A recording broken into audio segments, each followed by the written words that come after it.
Hello, my name is Mace Hall, and I am here doing an interview for the One Lamb Ministry here at Peachtree Road United Methodist Church. And at One Lamb, we are endeavoring to make the conversation around mental wellness a normative conversation, since mental wellness is literally a topic that affects each and every one of us. And so our hope is that by having conversations with people who have gone through specific mental wellness challenges, we will make the conversation a normal conversation in our congregation and in our community. And today we have the Moffett family here, Maria, Isabella, and Chris, and they are members of the church and members of this community. And their daughter, Isabella, who is actually friends with my youngest child, went through her own mental wellness challenge dealing with eating disorders. And so I wanted today for Isabella to talk to us first, to tell us more about you as a person. So I know you're a senior in high school, so talk about what you're up to. As of right now, yes, I'm going into my senior year at Lovett, which I'm looking forward to. Definitely going to be very academically challenging, but I'm excited for what the year has to offer. As far as my extracurriculars, I'm a yoga teacher at Yonder Yoga, so go check that out. And I do cheerleading in the winter for basketball. Other than that, that's kind of my life in like a little summary. Wrestling manager or? Oh yes, I'm a wrestling manager, and I do a couple other things, but those are my main things. So. And Isabella actually has a twin brother who's a wrestler. Yes, that is why I'm a wrestling manager. My brother is a big wrestler. That's like his passion, so he loves that. So Isabella, you went through some challenges with eating, and I want you to kind of talk about that, you know, how that started for you. Going into, or actually the middle of my freshman year, I started dealing with a lot of intrusive thoughts about like depression and anxiety, and that kind of led to disordered eating. However, with the school year, it was hard to act upon these thoughts, and it more just built up. But when COVID hit in the spring, it allowed me to kind of push into these thoughts and use it as a coping mechanism in my eating disorder. So I dealt with that throughout that summer going into my sophomore year, and then throughout my sophomore year, but I went in and received treatment in September, I believe, for about a month in residence. And then outside, once I was released from the hospital, I was able to take my recovery for myself, just meeting with doctors regularly, and luckily I'm in a very good place now. So. That's great. So how did it manifest itself? So you were having intrusive thoughts, and what were those intrusive thoughts telling you? It was more just insecurity and feeling as if I wasn't enough, or feeling that I had something to prove, not even to anyone else, but to prove to myself. And so with like all these insecurities just building up, that's the way it like kind of came out in like an eating disorder. And you don't have to answer this question, but I mean, I'm wondering, like, in the culture you were, the setting you found yourself, was there a lot of pressure? Were other girls also feeling the struggle to control parts of their lives through eating, or was it something that was very singular to you?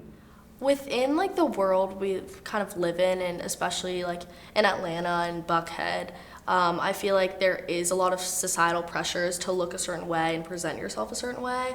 However, I've recognized that a lot of people deal with these pressures in like it comes out in a different way, and as not as much eating.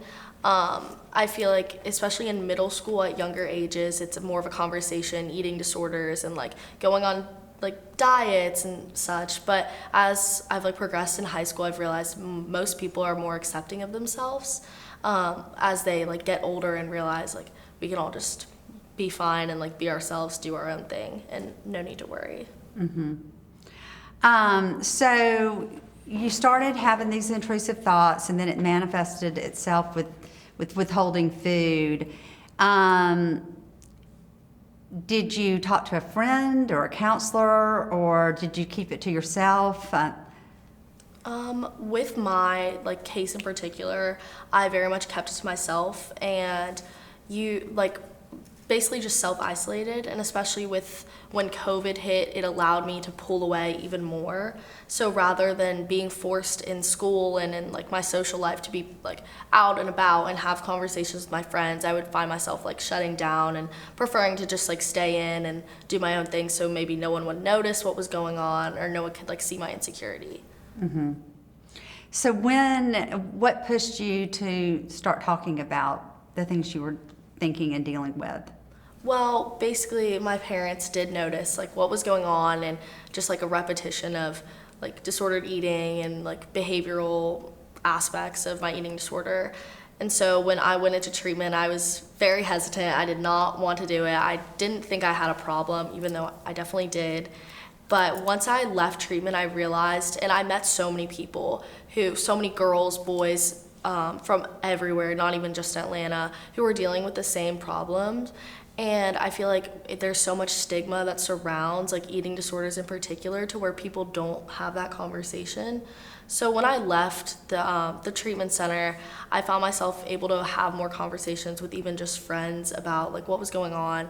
And it was really freeing to be able to open up about that. And I even found out from a lot of people that they had struggled with some sort of disordered eating, or even just anxiety in general.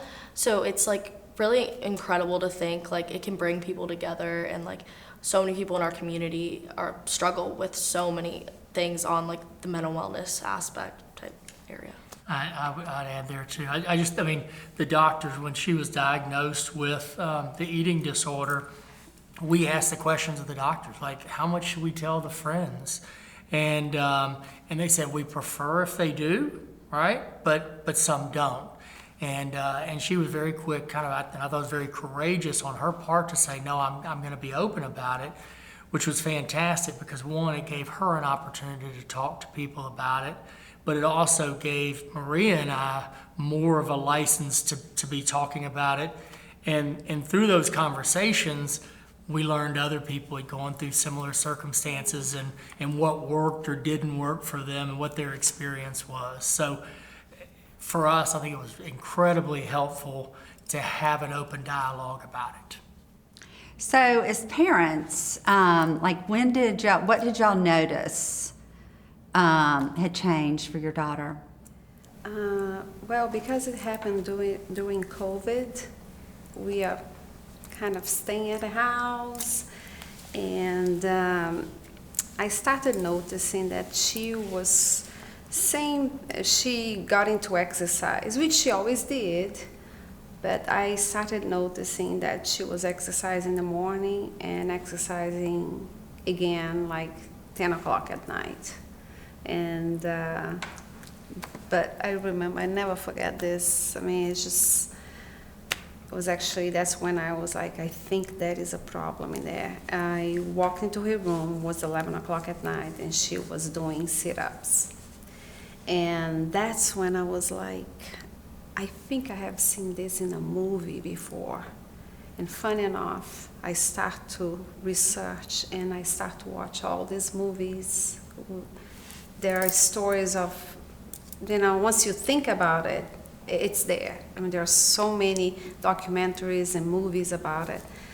And then I start to watch her, and I saw that she was really not eating. She was, every time, because she was taking classes at home. And she's like, okay, after my first class, I'll go downstairs for breakfast. So first class, second class, third class, and she will not come down. And by the time she comes downstairs, it's already 12 o'clock, 1 o'clock, and she would eat 3 grapes.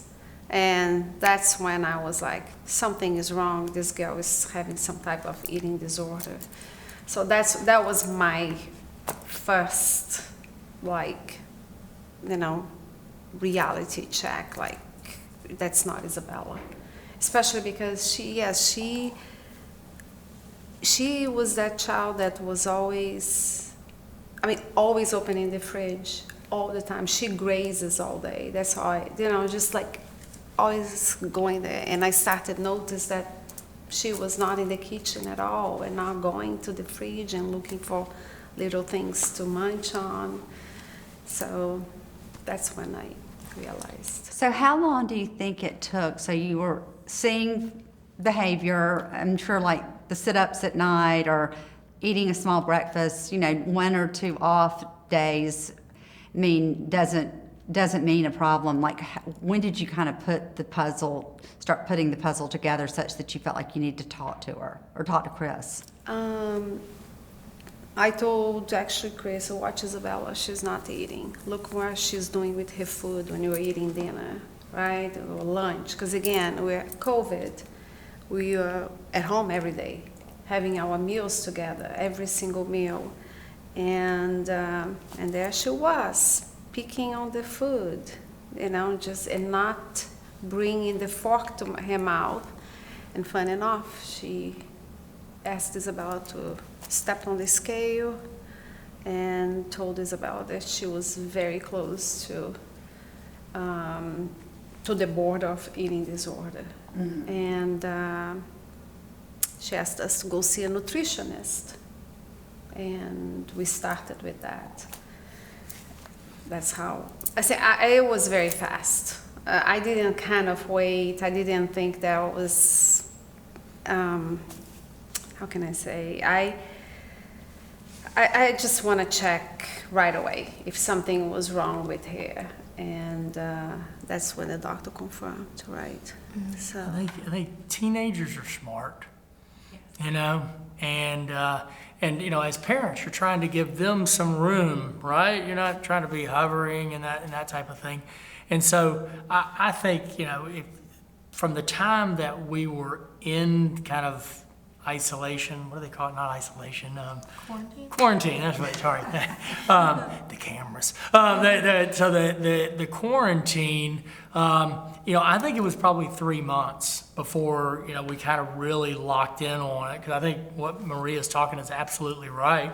There was kind of, she's always a busy girl and she's independent and she's doing her thing. But at some point you're kind of like, I'm not seeing her eat. Or she always kind of just put, I'll eat later type thing. And so, but I agree, Maria jumped on it, obviously having conversations with Isabella, and of course, as the eating disorder, they'll tell you it takes on a personality of its own. And she's always been, she could be a lawyer one day. She's very argumentative and had good rationale for why she isn't, or what this or whatever, and why she's okay. But I think, Maria pushing with the doctor to, confirm was critical, because at that point we had some kind of confirmation that there's a potential problem here. And so Isabella, so there you are, what were you, 15, 16? I was 15 and then, 15 I think at the time. So there you are, not an adult, but getting close. Mm-hmm. And you've got your parents getting you into a doctor's office and you're hearing something that I can't imagine you wanted to hear. What was your reaction to it? It was, with my first pediatrician appointment, I honestly didn't anticipate it being brought up, because I thought what I was doing was I was losing weight, but I was being healthy, and I just had this mentality that everything I was doing was normal. But when I received the news, I wasn't surprised, but I didn't want to accept that I actually had an eating disorder. And I remember telling them a lot, being no, this is normal, I don't actually have one, it's normal. And so, but then once I started meeting with a doctor who specializes with eating disorders and a nutritionist, I was getting very upset with myself. And like my dad said, the eating disorder takes on a personality of itself, and I could feel it clashing with what my actual thoughts about a process. So anytime I would have an appointment to go visit the nutritionist, I would just get very upset and not want to go, and afterwards be I'm not listening to anything that she just said, this is a waste of time. And so it got to the point to where they were all these appointments aren't working, we need to take a step further. So when the appointments weren't working, that's when y'all consulted a hospital that specializes? So tell me about that process. Well, as soon as we started seeing the nutritionist, she specializes in kids with eating disorder, and she was very aggressive because she saw how much Isabella had lost, how much weight, and so she comes up with this table with all these foods lined up, like 6 meals a day, and it's just not like 6 little things. It's like full meals. And can you imagine somebody that is eating like 3 grapes a day, a cup of blueberries? That's how it was by the time I took her to the doctor. And so she didn't take it very well. She hated the nutritionist. And every week, it took us 3 weeks, actually. We were going to the nutritionist like twice a week.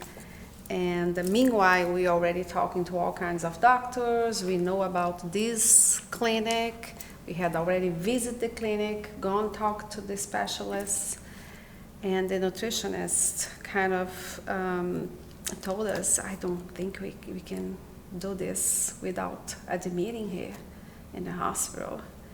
And I didn't want to give one more thought. I made a decision, Chris and I mean, it's sounding like I'm very brave, but I am not. I mean, this was me, and I'm telling you, thinking about it 24/7, and of course, crying, and talking to Chris constantly, and of course, my family and his family, because they're always, very supportive and helped us make a decision that was the best thing, to put her in the hospital. And so that's how we ended up. It was a tough, very difficult decision, as I recall, because we had been in quarantine for COVID, and we knew that probably contributed in a lot of ways to the isolation and that type of thing. And so part of us were like, God, if we can just get her back into school and into the flow of things, everything will normalize, and kind of she'll have less of that social anxiety and the relationship anxiety and that type of thing. And so it would have been really easy to kind of rationalize it away, right? But talking to some other people who had been through it and just kind of getting their perspective on what worked for them, I think gave us a lot of courage to say, you know what, we need to make this decision.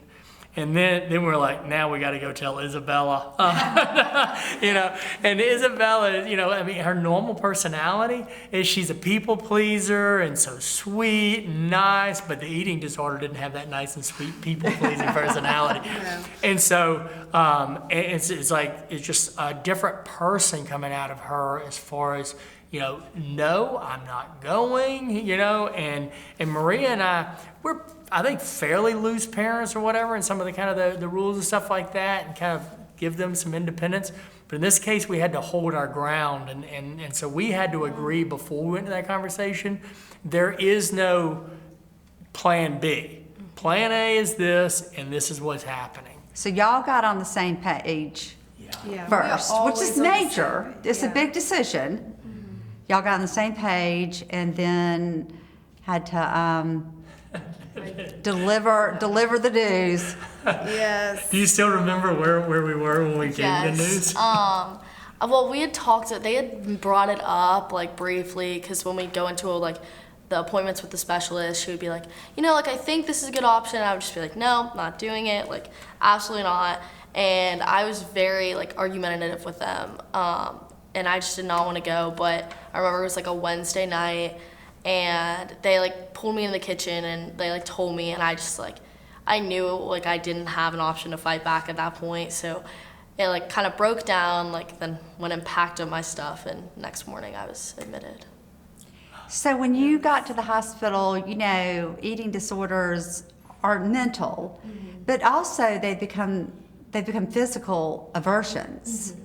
I mean, was your still, I'm gonna eat healthy, I'm gonna control what I eat, or did you get to the point where I mean, the idea of somebody serving me 6 meals a day is anxiety provoking. I'm just like, how horrible. I mean, I can only imagine that you were just like, no, you've got to be kidding me. And that was definitely the mentality I had, like, going into it. But the thing is, for like, you have within the hospital, you have a team of a psychiatrist, a therapist, as well as a nutritionist, and your nutritionist puts together these meal plans for each day with, like, you have to have like 2 servings of fat, 3 servings of protein, like, et cetera, et cetera. But you don't have an option about what's getting put in front of you. They put it in front of you. If you don't eat it, you have to supplement and take some sort of like boost or ensure, like, to make sure you're getting like the caloric and nutrition like from like eating. And if not, they threaten like the feeding tube and such like that, to where you're exposed, because when you're in the dining hall, you see everybody around you, and everyone's on a very different meal plan depending on their needs, depending if they're an inpatient, to where like they're on weight restoration, or they're there just to deal with the mental aspects of the eating disorder. So it's very intimidating going into like this environment where already you're comparing yourself to so many others, and then you're being challenged with each like meal, and like you'll eat stuff that you do not like even if it's just like, yeah, I don't like honey mustard, for example, they're like, well, you're gonna have to eat it, or you're gonna have to take the boost, or have the meal down as like incomplete. So it's like a very strict regimen. And how long did you do this? 27 days. Wow. And so I was 27 days in residence, in the hospital, to where like I basically had no contact outside of the hospital, because first off, of COVID rules, they weren't allowed to come visit, and second off, they have rules for like Skyping and calls. You can't, I could call them like once a day, but I wasn't supposed to contact any of my friends at all, or my teachers, anything.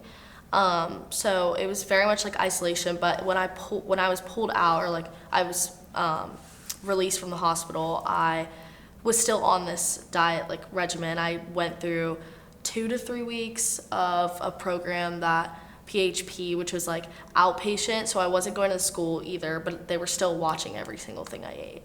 And for the next Basically. There was a time that you were actually having to sit in front of the computer Zoom for like a week or That something. was And they wanted that to PhD. be 3 weeks or something, but literally sitting in there all day, and they were talking to them, doing all the sessions, but she's in her own home, and literally she would eat in front of She had to sit, the Zoom. and turn the plate and, show it to them, because they are not doing it at the hospital.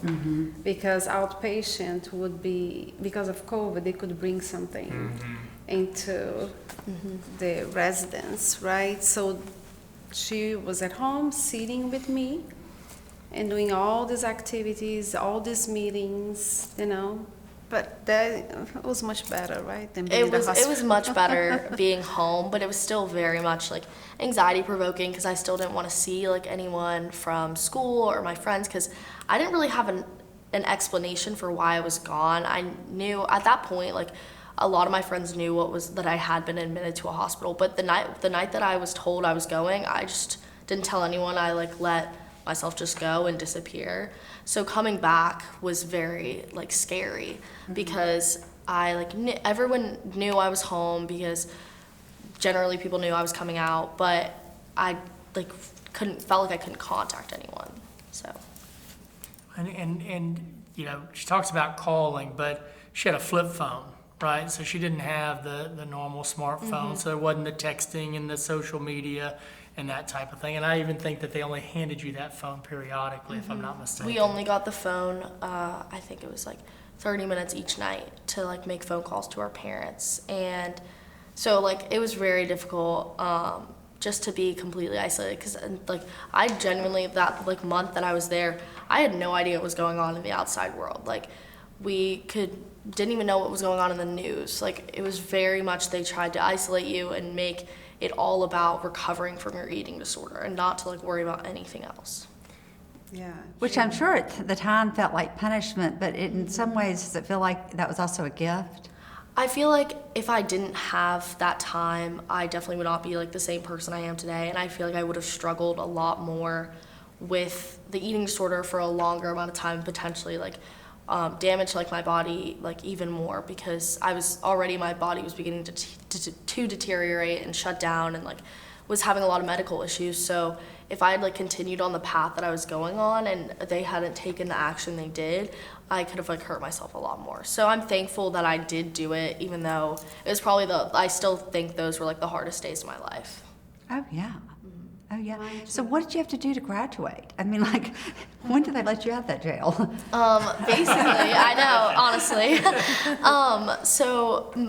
Well, the expected amount of time I was supposed to be in there was about 6 weeks. Yeah, 6 weeks. And so I told myself, like, going in there, I was like, I'm getting out. Like, I did not want to be here, because that first, I got there just in time for lunch, and they put down this plate of like food in front of me, and I could like see just the whole room fills with anxiety whenever like food is brought out. Like, no one really talks during the meals. It's really awkward, and I was just like, I'm not gonna enjoy this. So I told myself, I was like, I'm gonna do everything I can to get out. So I pushed myself to eat like most meals that they put in front of me, and really like open up during therapy, which I think was really beneficial, to just like help me get the mindset that like it's okay. And honestly, it got easier as I was there. Not even better like mentally, but it just got easier to move through the motions. And I feel like once I was released from the hospital, I was able to address my eating disorder more mentally, because I was already physically better. Mm-hmm. So what is what is the maintenance program? I mean, because you're in a great place. I mean, look at how far you've come. You're a senior of high school. So what is what do they have you? Do you still check in with the same people? Do you have a new person to check in with? Well, when I was released, we spent probably the next year, I met regularly with my doctors. That first semester that I got out, I met with my like specialized doctor once a week, my therapist twice a week, and my nutritionist once a week. So it was like a lot of appointments, a lot of time again spent out of school, but at least I was home and going to school. But then after that first semester, I was still meeting with them, each one about once a week, once every 2 weeks. And gradually, as like my like mentality got better about it, I was able to like slide off of therapy a little bit, and then eventually I graduated, I guess, from like my nutritionist to where I'm like can intuitively eat now. And I still check in with my like specialized doctor about once every 2 months, just to make sure like I'm on track. But so far everything's been going well. So It's kind of going to the whole graduation thing. It's not just, the doctor's not just looking at weight, Mm-hmm. And our doctor was pretty interesting. She's like, somebody, maybe Isabella, will go and study what's the calorie count that you're deficient. Like you gave up a certain amount of calories, you got to put it all back in which case you kind of stabilize again. But it's kind of interesting. We're in church today, and if you ever have a question as to whether we are a part of a intelligent design, it's really fascinating what the body does. The body starts whenever you have malnourishment or lack of nourishment. It starts shutting down non-essential or non-vital functions. And so one of the things that they do measure is the heart rate when you're lying down, when you sit up, and when you stand up. And they're looking at a differential between those heart rates. And when your body is malnourished, it shuts way down when you lie down. And then it has to ramp back up. And so there's this big jump start. And so it's just really interesting as the doctors explain these things, you go, oh, they're not just measuring what her body weight is, they're measuring how her body's reacting. They talk about brain fog and the menstruation, if that's how you say it. Menstrual cycle. Menstrual cycle will shut down in certain individuals because that's not a vital, that's not an essential bodily function for that person's survival, right? And so it's really fascinating how all that comes together. So the body, reserves the fuel for what it absolutely has to do. That's exactly Completely. Yeah, Yeah. and with Isabella especially, that was one thing that scared us a lot because every child, every person is different, but Isabella's heart got compromised. The doctor, as soon as they did before she even got to the clinic to be admitted at the clinic, they found out that her heart was so weak, and she was a cheerleader, and they cut everything. She could not cheer, she could not walk around the park, she could not do any exercise because her heart was struggling so much that she could have a heart attack. So that's how, and that's when we were like, wow, because her heart was so weak due to malnutrition, and that was the main thing. And I know, again, we talked to so many people, and that was the good thing about it. We want to talk to everybody that we could, and we saw so many stories. So many stories, and that helped us a lot to make a decision too. I'm not talking about just books, I'm talking about people from our school and from neighbors, because you don't realize how common it is eating disorder. Everybody knows somebody, everybody. As soon as I'll explain to a friend, okay, you need to talk to this person, because she just went through this with her, it's okay, this child. It's just, and everybody, it affects differently. But on Isabella's case was her heart. She could have had a heart attack and just heart failure and just die. That was what the doctor basically told us, anytime. And I'm like, oh yes, we need to jump right on it, because I could not even imagine, not even think. So yeah, it's hard. But she knows all this. She's being very. It's funny because she always wanted to get better.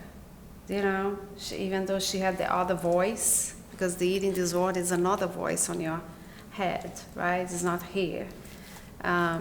It's the other voice counting the calories, right, Isabella? Mm-hmm. Not telling her not to eat, that you're gonna be fat.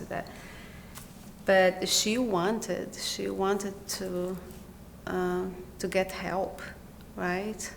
Mm-hmm. We thought, at one point we're like, okay, so.